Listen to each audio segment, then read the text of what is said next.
नमस्कार, जय हिंद, जय Bharat and welcome to Dev talks. This is Aditya Chint. Bharat ने धीरे-धीरे करके टर्की के ऊपर स्क्रूज टाइट करने शुरू कर दिए हैं। हमको ये बड़ा क्लियरली दिखता है कि टर्की के साथ जो भी रिलेशंस थे और जो ट्रेड रिलेशंस थे, उसके ऊपर काफ़ी स्ट्रेन ऑलरेडी आना शुरू हो गया है। यहाँ पर हमको और भी चीज़ें दिख रही हैं कि भई भारत की तरफ से कई एक्शंस लिए गए हैं, यहाँ तक कि इंडिगो एयरलाइंस, जिसके पास एक बहुत लंबा लॉन्ग टर्म कॉन्ट्रैक्ट था, उसको बड़ा क्लियरली बोला गया कि भैया आप अपना लॉन्ग टर्म कॉन्ट्रैक्ट खत्म करिए and you have basically 3 months to do it. To a point IndiGo ने एक टाइम पे 6 महीने की मोहलत मांगी थी, but government basically rejected that and said कि भई आपके पास 3 महीने हैं, आप इसको खत्म करिए। What we are seeing is सबसे पहला स्टेप्स तो लिया गया था सिलेबी के ऊपर, जो इनकी एयरपोर्ट मैनेजमेंट कंपनी है, एंड उनको बाहर निकाला गया। फिर वहां पर उसके ऊपर केस हुआ, केस बंद हुआ, and again this whole thing has gone forward where syllabi is now out. Case हुआ, केस में देखिए आप, उसके बाद पूरी लॉबी लगाई गई, उसको स्टे ऑर्डर लगाया गया, but that whole thing just did not work. क्योंकि जो भी सिक्योरिटी स्ट्रक्चर गवर्नमेंट ने यूज करा, वो that prove to be a little more effective than going the legal direction, वो तो बड़ा क्लियर है। एयर इंडिया ने जो टर्की के टेक्निकल मेंटेनेंस और जो जो भी उसके एग्रीमेंट्स थे, उसको पूरी तरह से रद्द करके आगे दे are looking at taking some other agreements. IndiGo ने बोला कि साहब एमओयू हम साइन करेंगे Delta Airlines and Air France की तरफ। वैसे भी इस टाइम पे अगर आप देखेंगे, जो ग्लोबल ट्रैफिक है यूरोप एंड यूएसए के बीच में काफी रिड्यूस हुआ है air traffic, so lot of these companies are pivoting towards India routes. तो काफी सारे इंक्रीज हुए हैं अभी India routes and the prices seem to have come down a little bit. और जो भी आर्बिट्रेशन थी सिलेबी की तरफ से, वो पूरी तरह से डिसमिस हो गई एंड द एंटायर थिंग, वो बोलते हैं भाई सुप्रीम कोर्ट में जाएंगे, ये जाएंगे, वो जाएंगे, वो चलेगा, but at the end of it you must understand national security clause है इसके ऊपर। तो जैसी नेशनल सिक्योरिटी क्लॉज आता है, तो वहां पर तो फिर गड़बड़ हो जाती है। रिसेंटली एक सर्वेलेंस किया गया, ठीक है, टर्किश एयरलाइंस का, और डीजीसीए ने एक एक बोलते हैं ना, स्पॉट इंस्पेक्शन करा। कब? हैदराबाद में, दिल्ली में, बैंगलोर में और चेन्नई में, 29 टू 2 जून तक। मार्शलर्स की कॉम्पिटेंसी के ऊपर क्वेश्चंस रेज करे गए, एयरक्राफ्ट के मेंटेनेंस के ऊपर क्वेश्चंस रेज करे गए, डेंजरस गुड्स, ठीक है, जिसके अंदर कहीं ना कहीं एक्सप्लोजिव्स की बात करी गई, उसके ऊपर सवाल उठाए गए, ग्राउंड हैंडलिंग एग्रीमेंट के ऊपर बात करे गए, जिस तरह से करा, तो काफी सारे इसके ऊपर काफी सवाल उठाए गए टर्किश एयरलाइंस के ऊपर। और डीजीसीए ने बड़ा क्लियरली बोला है कि साहब you need to correct this. And सबसे बड़ी चीज तो जो न्यूज बनी is carrying explosives without declaring it. ठीक है, ऑब्वियसली एक्सप्लोजिव्स आते हैं for various different things, these are not terrorist explosives, but there are explosives, उसके अंदर लैप्सेस हैं, तो यहाँ पर आपने उसके भी ऊपर भी थोड़े से स्क्रू टाइट करने शुरू करें। ग्रीस ने, देखिए मैं आपको बताता हूँ, ग्रीस, टर्की, ये पूरा जो रीजन है, उसके साथ आपको डील करना पड़ेगा, जो मेडिटेरेनियन रीजन है। एंड याद करिए वो टाइम जब G20 खत्म हुआ था और आईएमएफ का अनाउंसमेंट हुआ था, टर्की के प्रेसिडेंट अर्दोआन से काफी मतलब गुस्से गुस्से में थे। वापस जाके उन्होंने अपना एक कॉरिडोर लॉन्च किया, जहां पर उन्होंने बोला कि नहीं नहीं, टर्की के थ्रू सामान जाएगा, दैट रूट जो मिडिल ईस्ट से जाने वाला है वो फीजिबल नहीं है, ये वो काफी कुछ चीजें बोली थी। बट उसमें भी अगर आप देखें, जो ओरिजिन था वो सिर्फ भारत से ही था। But when you see this whole Turkey का इशू, टर्की करने की क्या कोशिश कर रहा है? देखिए, टर्की एक कंट्री जो सेकेंड वर्ल्ड वॉर के बाद उभर के आया, वहां पर एक आइडेंटिटी उन्होंने बनाने की कोशिश करी कि साहब हम एक यूरोपियन आइडेंटिटी की तरफ जाएंगे। एंड उन्होंने एक कोशिश करी कि हम यूरोपियन यूनियन का पार्ट बनते हैं। करीब 35 साल हो गए हैं टर्की यूरोपियन यूनियन का पार्ट बनने की कोशिश कर रहा है। तो एक अपने आप को एक बड़ा सेक्युलर टाइप उसने आउटलुक दी। बीच में कूज हुए, ये सब कुछ हुआ, और उसके अंदर एक क्लियर इनका ऑब्जेक्टिव निकला कि भाई जो भी चीजें हैं, हम एक सेक्युलर तरह से आगे जाएंगे, नहीं तो हम कभी भी यूरोपियन यूनियन का पार्ट नहीं बन सकते। नाउ यूरोप ने बहुत टाइम से मना कर रखा है कि नहीं, ये सब नहीं होगा, and specially after this this Russia Ukraine war came up, Europe inward looking हो चुका है, तो बाहर वाले मेंबर्स को लेने के लिए वैसे भी वो मानता नहीं है। एंड टर्की के अर्दवान के पास एक नेगोशिएटिंग पावर आई थी बीच में, जब नेटो के अंदर फिनलैंड और स्वीडन को डालना था। Now he is a NATO member, और नेटो में एक्सेशन के लिए एक कंसेंसस की बहुत जरूरत होती है, तो he exerted a lot of power at that time. उस टाइम पे उसने पुतिन से भी डिस्काउंट्स लिए, अमेरिकन से भी लिए, यूरोपियन से भी लिए। तो एक बड़ा ही मिडिल गेमर टाइप ये बंदा बाहर निकला है। And from his whole secularist identity इसने अपने आप को एक मुस्लिम सॉलिडारिटी एंड एक सिविलाइजेशनल असर्शन की तरफ वो लेके जा रहा है। और ये बोलता है कि साहब देखिए हम तो ऑटोमन एम्पायर वाले हैं, हमको टर्की से तुर्कमेनिस्तान तक पूरा जो इलाका है वो हमारा है। ऐसी ऐसी चीजें उसने काफी बातें करनी शुरू करी हैं। ना टर्की और पाकिस्तान की जो रिलेशनशिप स्टार्ट हुई थी वो आपको याद होगा जनरल मुशर्रफ के साथ हुई थी। एंड यहाँ पर देखिए जो पाकिस्तान ने जो एक जो कोशिश करी, क्योंकि भारत के रिलेशंस धीरे धीरे करके मिडिल ईस्ट मुस्लिम कंट्रीज के साथ बड़े अच्छे हो गए थे। तो अगर आपको याद होगा इमरान खान के साथ इसने Turkey, Pakistan, Malaysia, they wanted to create a separate Islamic bloc, जिसमें सऊदीज और इन लोगों ने पिटाई करी थी इनकी, और इनको मतलब साइड में करा था। उसके बाद इमरान खान को भी काफी जूते वूते पड़े थे। So there is a Turkey के पास एक एक हमेशा से उसको वो एक सेपरेट इस्लामिक कार्ड खेलने की वो कोशिश करता है। Now by giving drones and this and that he is basically just playing up to that कि देखो हम इस मुस्लिम मुस्लिम भाई भाई, तो हम तुमको चीजें दे रहे हैं काफिरों से लड़ने के लिए। And this is something that basically comes out. Sectarian alignment है, एक सुन्नी मेजोरिटी है, एक हनाफी स्कूल है, तो there is quite a lot of alignment between these two. And वैसे भी आपको पता ही है कि पाकिस्तानियों को तो एक अब्बू की जरूरत है। तो अभी अपने आप को वो तुर्क बुलाना शुरू हो गए हैं। पहले तो अरब बुलाते थे, पता नहीं क्या बुलाते थे, अब बोलते हैं हम तो टर्की से आए हैं। देखिए भारत टर्की के साथ अगर आप देखें मिडिल ईस्ट में भारत ने बड़े अच्छे रिलेशन बनाए हैं सबसे, एंड इंक्लूडिंग एवरीबॉडी, ठीक है, अक्रॉस बाउंड्री लाइंस, अक्रॉस शिया सुन्नी डिवाइड, अक्रॉस एवरीथिंग आपने बड़े अच्छे रिलेशन सबसे सबसे बनाए हैं। इराक, ईरान, जॉर्डन, सबके साथ आपके बड़े बैलेंस रिलेशंस हैं, एंड आपके इजराइल के साथ भी बड़े अच्छे रिलेशन। टर्की के साथ क्यों नहीं हुए? क्योंकि देखिए जो दुनिया का एक एक व्यू पॉइंट है वो भारत का और टर्की का बिल्कुल भी मैच नहीं करता।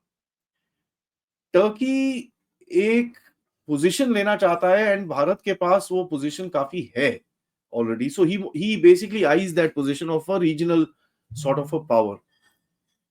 दूसरा चीज ये है कि टर्की को ये पता है कि भाई Bharat sits again in the center, और काफी हद तक अगर भारत की तरफ फोकस करेगा तो he can expand, he can create some this thing, और इस्लामिक जो कनेक्शन है भारत के अंदर वो उसको हमेशा ढूंढेगा, and he will try and exploit that. Turkey को ये भी दिखता है कि भैया आपके अच्छे रिलेशन हैं ग्रीस के साथ, आपके अच्छे रिलेशन हैं इसराइल के साथ, तो वो थोड़ा गड़बड़ हो जाती है। एंड उसके बाद अर्मेनिया के साथ जो आप वेपन सप्लाई करते हो उसमें वो बड़ा घबराता है, क्योंकि he basically Armenia is against Turkey and Azerbaijan. तो वहां पर वो घबराता है कि नहीं, India should not be arming. तो इसका जो जवाब है कि वो पाकिस्तान को आर्म करता है।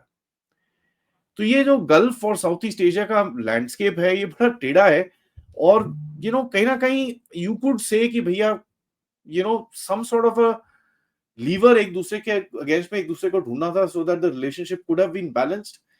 बट आई गेस एक मुस्लिम ब्रदरहुड के हेड के साथ Erdogan balancing a relationship with a radical Islamist is very difficult. तो ये चीज हमको बड़ी क्लियरली समझ में आनी चाहिए। तो Turkey relations will be on the फ्रिट्स for a little bit.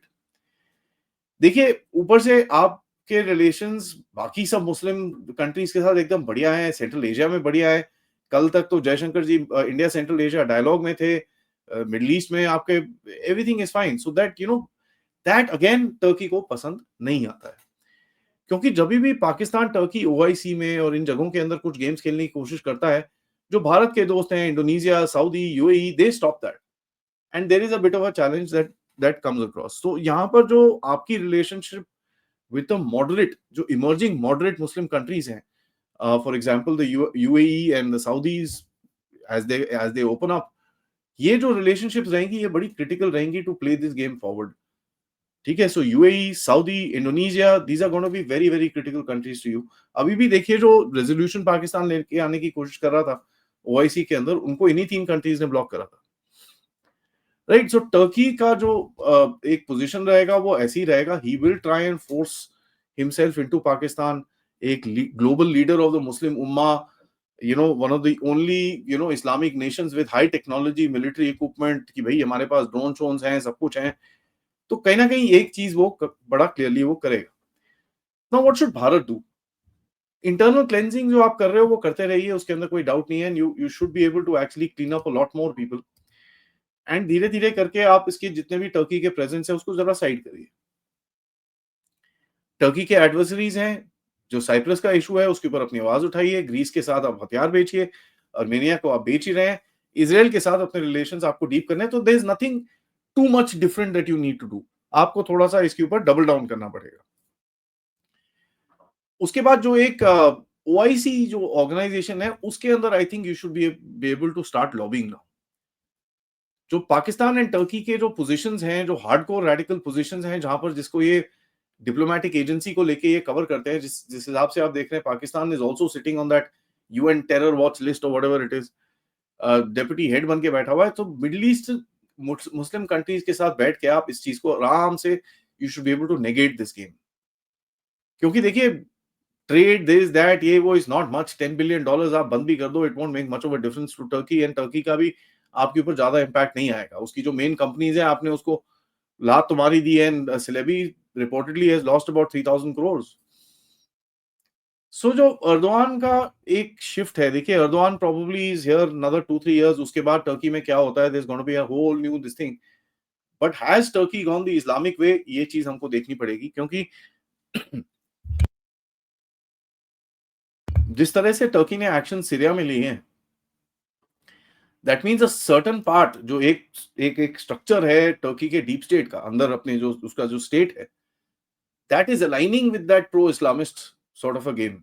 तो ये चीज आपको ध्यान में रखना पड़ेगा, and going forward it won't be a quick reaction, but going forward जिस तरह से अर्दोआन बिहेव करता है, पहले तो उसके इन्फ्लुएंस को कंटेन करना है, उसके बाद as and when he goes you need to figure out how to counter balance this game. And आपकी पार्टनरशिप, जैसे मैंने बोला, Saudi Arabia, UAE, Egypt, Oman, Qatar, all these guys will make a huge difference. और Qatar और Turkey के बीच में जो ये जिहादिस्ट चीजें चलती हैं उसको भी काउंटर बैलेंस करना आपको बहुत जरूरी पड़ेगा।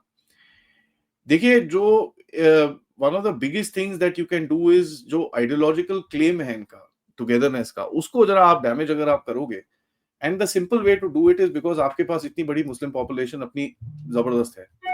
सो अगर आप अभी देखेंगे कि भाई टीआरटी की तरफ से काफी एंटी ये चीजें हैं जी, ये देखो यहाँ पर क्या वो सीएए कर रहे हैं, ये कर रहे हैं, वो कर रहे हैं, तो all that they keep doing, but you will have to play the counter narrative, and you will have to either discredit ये जो पूरा नैरेटिव वहां से टर्की से आता है, इसको या तो पूरी तरह से डिस्क्रेडिट करना पड़ेगा, या तो आपको एक काउंटर नैरेटिव गेम खेलना पड़ेगा।